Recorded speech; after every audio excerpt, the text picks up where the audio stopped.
Hello guys, welcome to Talkies Today channel. ఈరోజు power star Pawan Kalyan నటించిన latest movie OG trailer గురించి 2 minutes discuss చేద్దాం. So వీడియోలోకి వెళ్ళే ముందు మీరు మన ఛానల్ ఫస్ట్ టైం చూస్తున్నట్టయితే ఒక లైక్ చేయండి, ఒక కామెంట్ చేయండి, అలాగే మన ఛానల్ని సబ్స్క్రైబ్ చేసుకోండి. చాలామంది మన ఛానల్ని సబ్స్క్రైబ్ చేసుకోకుండా వీడియోస్ చూస్తున్నారు గైస్.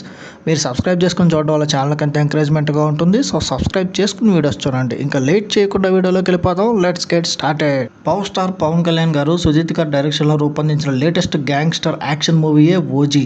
ఈ దసరా కానుకగా రిలీజ్ కాబోతుంది సెప్టెంబర్ 25న. ఈ మూవీపై భారీ అంచనాలు ఉన్నాయి. తాజాగా రిలీజ్ అయిన ట్రైలర్ ప్రేక్షకులని విపరీతంగా ఆకట్టుకుంటుంది. పవర్ స్టార్ పవన్ కళ్యాణ్ గారు గ్యాంగ్స్టర్ రోల్లో చాలా ఎక్సలెంట్గా కనిపిస్తున్నారు. అట్లాగే ప్రియాంక మోహన్ గారు ఈ సినిమాలో ఆయనకి భారీగా నటించారు. బాలీవుడ్ యాక్టర్ ఇమ్రాన్ హష్మీ గారు విలన్ పాత్రలో కనిపిస్తున్నారు. ఈ సినిమాకి మ్యూజిక్ తమన్ గారు, విజువల్స్ సినిమాకి ప్రత్యేకంగా ఆకర్షణీయంగా కనిపిస్తున్నాయి. ట్రైలర్లో పవర్ స్టార్ పవన్ కళ్యాణ్ గారి అభిమానులతో పాటు తెలుగు సినీ అభిమానులంతా కూడా ఎంతో ఆసక్తిగా ఎదురుచూస్తున్న ఓజీ ట్రైలర్ ఎట్టకేలకు రిలీజ్ అయింది.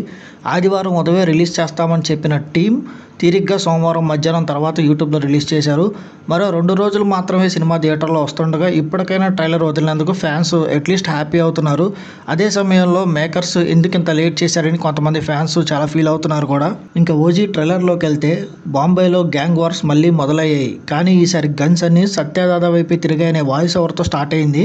సత్యదాదాగా ప్రకాష్ రాజ్ గారు, అట్లాగే ఓమిగా ఇమ్రాన్ హష్మీ గారు గ్యాంగ్ అటాక్ చేసిన తర్వాత నగరంలో పరిస్థితులు చాలా దారుణంగా తయారయ్యాయి. అప్పుడే గ్యాంగ్ని ఎదిరించి నిలబడే సత్తా ఉన్న ఒకే ఒక్క పర్సన్ ఓజాస్ గంభీరా బాంబేకి రప్పించాలని నిర్ణయించుకుంటారు.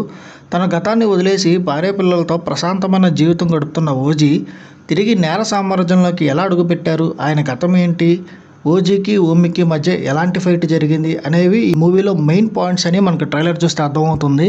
ఓజాస్ గంభీరా అనే పవర్ఫుల్ రోల్లో పవన్ కళ్యాణ్ గారు అదరగొట్టారు. ఇంతకుముందు ఎప్పుడు చూడని విధంగా చాలా డిఫరెంట్ యాటిట్యూడ్తో కనిపించారు. వింటేజ్ లుక్స్తో ఆకట్టుకున్నారని చెప్పొచ్చు. చివరిలో ఓజాస్ గంభీరా, ఓజాస్ గంభీరా, ఓజాస్ గంభీరా అంటూ ఊగిపోయారు. ప్రేక్షకులకి ఇలాంటి సీన్స్ పవన్ కళ్యాణ్ దగ్గర నుంచి వచ్చినప్పుడు ఆ ఎలక్ట్రిసిటీ ఫైర్ థియేటర్స్లో ఏ రేంజ్లో జనరేట్ అవుతుందో మనకు ఆల్రెడీ తెలుసు. ఓజీ భార్యగా కన్మణి పాత్రలో ప్రియాంక మోహన్ గారు కనిపించారు. స్టైలిష్ విలన్గా బాలీవుడ్ యాక్టర్ ఇమ్రాన్ హష్మీ గారు తన స్క్రీన్ ప్రెజెన్స్తో మెస్మరైజ్ చేశారు. ప్రకాష్ రాజు, శ్రేయారెడ్డి, అర్జున్ దాస్, శుభలేఖ సుధాకర్ గారు ఇతర పాత్రలు పోషించారు. రవికే చంద్రన్, మనోజ్ పరమహంస అందించిన విజువల్స్ సినిమాకే హైలైట్గా ఉన్నాయని చెప్పొచ్చు. అట్లాగే అత్యంత ముఖ్యంగా చెప్పుకోదగిన విషయం ఏంటంటే తమన్ గారు ఇచ్చిన బ్యాక్గ్రౌండ్ స్కోర్ అద్భుతంగా ఉంది. మ్యూజిక్ డైరెక్టర్ తమన్ గారు ప్రతి షాట్లో తన ప్రతిభను కనపరిచారు. ట్రైలర్లో ఆయన తమన్ సంభవం అనేలాగా ఆయన మ్యూజిక్ బీభత్సంగా ఇచ్చారు. సినిమా థియేటర్స్లో ఓజీ టైటిల్స్కే సగం మంది పోతారేమో అన్న రేంజ్లో సినిమా హైప్ అయితే ఉంది. సినిమా హైప్కి తగ్గ రేంజ్లో కంటెంట్ ఉంటుందని ఎక్స్పెక్ట్ చేద్దాం. So power star Pawan Kalyan garu నటించిన ఈ ఓజాస్ గంభీరా భారీ బ్లాక్ బస్టర్ కాబోతుందని మనకి ట్రైలర్తో అర్థమైపోయింది. మీలో ఎంతమంది ఈ ఓజీ సినిమా కోసం ఎదురు చూస్తున్నారు, ఏ షో చూస్తున్నారు, బెనిఫిట్ షోకి వెళ్తున్నారా, మార్నింగ్ షోకి వెళ్తున్నారా కింద కామెంట్ సెక్షన్లో మెన్షన్ చేయండి. సినిమా థియేటర్స్లోకి వచ్చిన తర్వాత మళ్ళీ సినిమా రివ్యూతో మళ్ళీ మీ ముందుకు వస్తాను. ఇది వాళ్ళ వీడియో గైస్. ఇంకా ఎవరైనా మన ఛానల్ సబ్స్క్రైబ్ చేసుకోకపోతే ఇప్పుడే సబ్స్క్రైబ్ చేసుకోండి. వీలైతే పక్కన ఉన్న బెల్ బటన్ని ప్రెస్ చేసి పెట్టుకోండి. మళ్ళీ ఇంకొక మంచి వీడియోతో మీ ముందుకు వస్తాను. Thanks for watching. జై హింద్.